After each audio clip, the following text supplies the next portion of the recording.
ஆன்மீக பக்தி நேயர்கள் அனைவருக்கும் வணக்கம். இந்த நாள் இனிய நாளாக அமைய வாழ்த்துக்கள். ஏஎல்பி ஜோதிடர், ஜோதிட ஆசிரியர் டாக்டர் சாந்தி தேவி ராஜேஷ்குமார். நம்ம இன்னைக்கு இந்த பதிவுல என்ன பார்க்க போறோம்னா, ஒவ்வொருத்தங்களுக்குமே ஒவ்வொரு ஆர்வங்கள் இருக்குங்க. நம்ம வாழ்க்கை எப்படி எல்லாம் இருக்க போகுது அப்படிங்கிறது. பொதுவா நான் பார்க்கக்கூடிய ஒரு ஜோதிட முறை என்ன அப்படின்னா, அட்சய லக்ன பத்ததி. லக்னம் மாறும், அதாவது நகரக்கூடிய வயதினுடைய லக்னத்தை வச்சு பார்க்கக்கூடிய ஒரு பதிவு. இது ஏஎல்பி லக்னம் அப்படின்னு சொல்றது உண்டு. 10 வருடம் ஒரு லக்னம் அப்படிங்கிறது மாறிக்கிட்டே இருக்கும், மூவ் ஆகிக்கிட்டே இருக்கும். நம்மளுடைய கேரக்டர் அப்படிங்கிறது சேஞ்ச் ஆகிக்கிட்டே இருக்கும். ஒருத்தர் பிறக்கும் போது என்ன குணத்தோட இருந்தாங்களோ அதுவே ஃபைனல் வரையும் இருக்குங்கிற கட்டாயம் கிடையாது. பட் பிறவி குணம்னு ஒண்ணு உண்டு. அந்த பிறவி குணம் அப்படிங்கிறது மாறாது. பட் ஆனா காலத்துக்கு தகுந்த மாதிரி, சூழ்நிலைக்கு தகுந்த மாதிரி அந்த குணத்தை அப்பதைக்கு அப்பதான் ஒண்ணு ஹைலைட் பண்ணியோ அல்லது ரொம்ப அமைதியாகவோ அந்த மறைச்சுக்கக்கூடிய ஒரு வாய்ப்புகள் அப்படிங்கிறது எல்லாருக்குமே இருக்கும். அப்படிதான் இந்த லக்னங்கள் மாற்றம் அப்படிங்கிறது உங்க வாழ்க்கையில ஒவ்வொரு கேரக்டர் ரோல் பிளே பண்ணிக்கிட்டே இருக்கும்.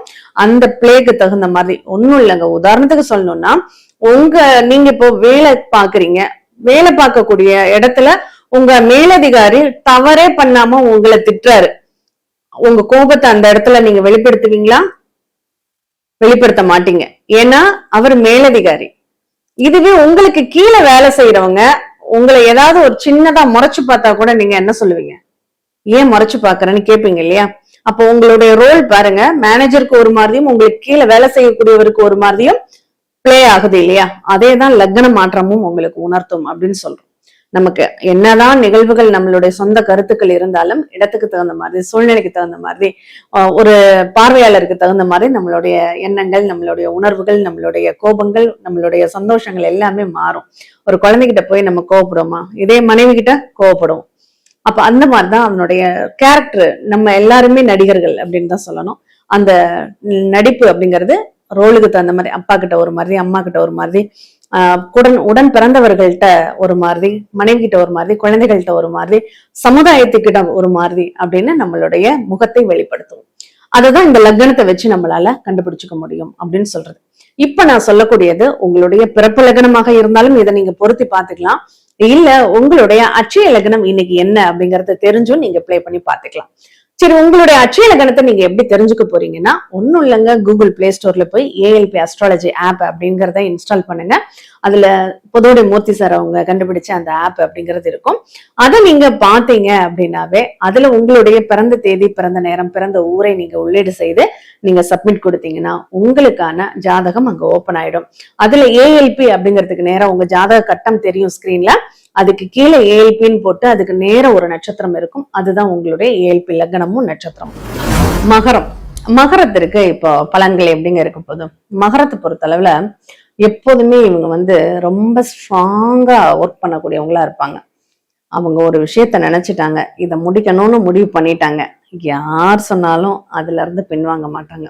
அதை முடிச்சுட்டு தான் மறுவேளை பார்ப்பாங்க. அந்த அளவுக்கு ஒரு ரொம்ப ஸ்ட்ராங். இந்த மகரத்தை பொறுத்தளவுல என்ன சொல்லுவோம்னா, முதலை குணம் அப்படின்னு சொல்லுவோம். இந்த முதலைக்கு தண்ணியிலையும் பலம் இருக்கும், தரையிலையும் பலம் இருக்கும், நிலத்திலையும் வாழும், நீரிலையும் வாழும், அந்த மாதிரி. ஆனா தண்ணி சப்போர்ட்டுக்கு வேணும். அதே மாதிரி இவங்க இருக்கக்கூடிய இடத்துல கொஞ்சம் பக்கத்துல தண்ணி சம்மந்தப்படும் அப்படின்னு சொல்லலாம். அதோட இவங்களுக்கு இந்த மகரத்தை பொறுத்தளவுல ஒரு பிடி அப்படின்னா, ஒரு விஷயத்த பிடிச்சுக்கிட்டாங்கன்னா அதுல இருந்து நழுவும் மாட்டாங்க, நழுவ வைக்கவும் முடியாது அப்படிங்கிற மாதிரி. ஒரு கமிட் ஆக மாட்டாங்க அவ்வளவு சீக்கிரம். கமிட் ஆயிட்டாங்கன்னா அதுல இருந்து பின்வாங்க மாட்டாங்க அப்படின்னு சொல்லலாம். பேச்சு மட்டும் கொஞ்சம் அப்படியே நிறைய பேசுவாங்க, பேசிக்கிட்டே இருப்பாங்க. பேச்சை மட்டும் அவங்க குறைச்சிட்டாங்கன்னாவே வாழ்க்கையில வெற்றி அப்படிங்கிறது ரொம்ப பக்கத்திலேயே இருக்கு அப்படின்னு தான் சொல்லணும். அதே மாதிரி இவங்க கொஞ்சம் வார்த்தைகள்ல ரொம்ப கவனமா இருக்கணும். வார்த்தைகளை விட்டுட்டு வாங்கி கட்டுக்கக்கூடிய ஒரு வாய்ப்புகளும் இவங்களுக்கு மகரத்திற்கு அதிகமாகவே இருக்கு. குடும்ப உறவுக்குள்ள கொஞ்சம் கசகசான பெரிய குடும்பமாக இருக்கும். எனக்கு ஏன் சொல்லலன்னு அந்த குடும்பங்கள் பேச்சு இருக்கேன், அது அப்படியே அவங்களுக்கு கொஞ்சம் இரிட்டேஷன் பண்ணக்கூடியதாக இருக்கும். படிப்பை பொறுத்தளவுல நல்லா படிக்கக்கூடிய ஒரு வாய்ப்புகள் உண்டு. அவங்க படிப்பு தான் அவங்களுக்கு எல்லாமே அப்படின்னு நினைக்கக்கூடிய அளவுக்கு அவங்க வாழ்க்கையில ஒரு சில அமைப்புகள் அப்படிங்கிறது படிப்புனால உண்டான்னா நிச்சயமாக உண்டு அப்படின்னு சொல்லலாம். சரி, இவங்களுடைய கம்யூனிகேஷன் எப்படி இருக்க போகுது அப்படின்னா, ரொம்ப நல்லா இருக்குங்க. ஆனா கம்யூனிகேஷன் வந்து வெளிநாட்டு தொடர்புடையதாக, வெளியூர் தொடர்புடையதாக, வெளி மாநில தொடர்புடையதாக இருக்கும் அப்படின்னு சொல்லலாம். இப்ப இவங்க வந்து படிக்கிறாங்க, படிச்சுட்டு வெளிநாடு போகணும் அப்படின்னா தாராளமா போகலாம். ஒரு டெஸ்ட் எழுதி பாஸ் பண்ணி போறாங்கன்னா அது இன்னும் கூடுதலாக நல்லா இருக்கும் அப்படின்னு சொல்லலாம். எதுவுமே ஒரு சயின்ஸா ஒரு பார்த்து அதற்கு தகுந்த மாதிரி குறை சொல்றதுக்கு இடமில்லாமல் வாய்ப்பு கொடுக்காம அவங்க அதை மெயின்டைன் பண்றாங்கன்னா அது அவங்களுக்கு நல்லாவே இருக்கும், நன்மைகளை தரக்கூடியதாகவும் இருக்கும் அப்படின்னு சொல்லப்படுதுங்க. சரி, இவங்களுடைய வீடு எப்படிப்பட்டதாக இருக்க போகுது? ரொம்ப ஸ்ட்ராங்கா இருக்கும் வீடு. பாக்குறதுக்கு கொஞ்சம் கரடு முரடா இருந்தாலும் அங்கன கொஞ்சம் ஏதோ ஒரு ஒர்க் எல்லாம் கிடக்குதே, இது அப்படியே இருக்கு, ரஃபா இருக்கே அப்படின்னு இருந்தாலும் உள்ளுக்குள்ள அதனுடைய நிகழ்வே வேற லெவல்ல தான் இருக்கும். அதனால ரொம்ப நல்லா இருக்கு. பொதுவா இவங்க வந்து வீட்டுக்கு அருகாமையில காவல் தெய்வங்களை பார்த்தாங்கன்னா கட்டாயம் கும்பிடுங்க. நீங்க இப்போ ஒரு இடம் வாங்கணும், வீடு கட்டணும்னா கூட நீங்க என்ன பண்றீங்க, அந்த ஊர் எல்லையில இருக்கக்கூடிய காவல் தெய்வத்தை வணங்கி அந்த காவல் தெய்வத்தினுடைய நிகழ்வுகளை கொஞ்சம் பயன்படுத்திக்கோங்க. அது ரொம்பவே உங்களுக்கு நன்மைகளை தரக்கூடியதாக இருக்கும். சரி, உங்களுடைய பூர்வ புண்ணியம் எப்படி இருக்க போகுது அப்படின்னு பார்த்தோம்னா, குலதெய்வத்தினுடைய அனுகிரகம் உங்களுக்கு இயல்பிலே நல்லா இருக்கு. நீங்க எந்த ஒரு வேலை செஞ்சாலும் குலதெய்வத்தை மனசார பிரார்த்தனை பண்ணிட்டு நீங்க கும்பிடுங்க. உங்களுக்கு தொழில் வேலை வாய்ப்புகள் ரொம்ப சிறப்பான ஒரு அமைப்பில இருக்கும் அப்படின்னு சொல்லலாம். சரி, கடன் அப்படிங்கிறது உங்களுக்கு கிடைக்குமா? கடனால ஏதாவது பிரச்சனைகள் இருக்கா? கடனால உங்களுக்கு தொந்தரவுகள் ஏதாவது இருக்கா அப்படின்னு பார்த்தோம்னா, கடன் தாங்க உங்களுக்கு பாக்கியம். ஒரு பொருள் வாங்கணும்னா நீங்க காசு வச்சுக்கலாம் வாங்க மாட்டீங்க, கடன் வாங்கிதான் அந்த பொருளை வாங்கி சேர்ப்பீங்க. அந்த மாதிரியான ஒரு அமைப்பு அப்படிங்கிறது இருக்கு. இந்த கோவில்ல மட்டும் ஒரு முக்கியமான பணிகள் ஏதாவது கொடுக்குறாங்க அப்படின்னா தயவு செஞ்சு வாங்கிக்க வேண்டாம். அது உங்களுக்கு அவ்வளவு சிறப்புக்குரியதாக இல்லை, நல்லா இருக்காது அப்படின்னு சொல்லலாம்.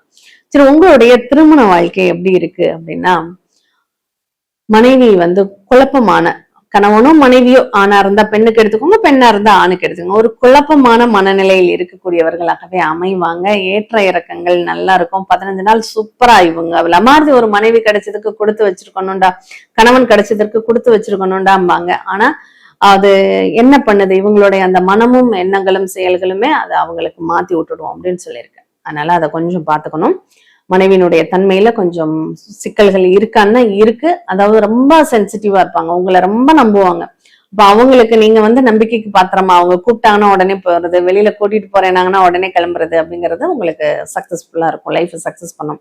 அதை விட்டுட்டு உங்களுக்கு வேலை வேலை வேலை வேலை தான் முக்கியம்னு நீங்க இருக்கும்போது அவங்க வேற ரூட்டுக்கு போயிடுவாங்க. அப்புறம் உங்களுக்கு தான் கஷ்டம். ஏன்னா அப்புறம் அவங்களும் அவங்க வேலை முக்கியம்னு பார்க்க ஆரம்பிச்சிட்டாங்கன்னா அப்புறம் குடும்பம்ங்கிறது ஒரு ஒற்றுமையாக இருக்காது அப்படின்னு சொல்லலாம். சரி, அடுத்து தீராத பிரச்சனைகள். அரசாங்கத்துல ஏதாவது ஒரு விஷயம் உங்களுக்கு கொஞ்சம் நெருடல்களை தரக்கூடியதாக, பிரச்சனைகளை தரக்கூடியதாக இருக்கும். ஒண்ணும் இல்லைங்க, சாதாரண ஒரு ஓட்டர் ஐடி அப்ளை பண்றீங்கன்னாவே ஒரு தடவைக்கு 2 தடவை செக் பண்ணுங்க. அதுல ஒரு சில தவறுகளை நம்மளால கண்டுபிடிக்காம போயிட முடியும். அப்புறம் வந்ததுக்கு அப்புறம் தான் அந்த தவறு நம்ம கண்ணுக்கு போறோம், அடடா பண்ணாம விட்டுட்டோமே அப்படிங்கிற மாதிரியான ஒரு யோசனைகளே கொடுக்கும். அந்த மாதிரியெல்லாம் யோசனைக்கு அவசியம் இல்லை. நீங்க வந்து கொஞ்சம் அரசு தொடர்பான சீல்டு பெல்ட் போட்டுக்கணுமா, இன்சூரன்ஸ் இருக்கணுமா, அது வண்டிக்கு இருக்கணுமா, ஆளுக்கு இருக்கணுமா, இந்த மாதிரி எல்லாத்தையும் அந்த அரசாங்கத்திற்கு காமிக்கக்கூடிய அந்த கவர்களை சரியா வச்சுக்கிட்டீங்கன்னாவே உங்களுக்கு சாதகமான பலன்கள் அப்படிங்கிறது உண்டு. நெருப்புனால உஷ்ணத்தினால பிரச்சனைகள் அதிகமாக இருக்கும், முடி கட்டக்கூடிய பிரச்சனைகளும் ஜாஸ்தியா இருக்கும். அதை கொஞ்சம் பார்த்து பயன்படுத்திக்கோங்க.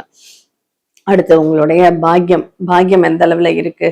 ரொம்ப நல்லா இருக்கு. பாக்கியத்தினுடைய நிகழ்வுகள்லாம் ஒன்றும் குறை சொல்ல முடியாது. குலதெய்வ கோயிலுக்கு போறப்போ சில பிரச்சனைகள்லாம் வரும், அதை மட்டும் கொஞ்சம் ஃபாலோ பண்ணிக்கோங்க.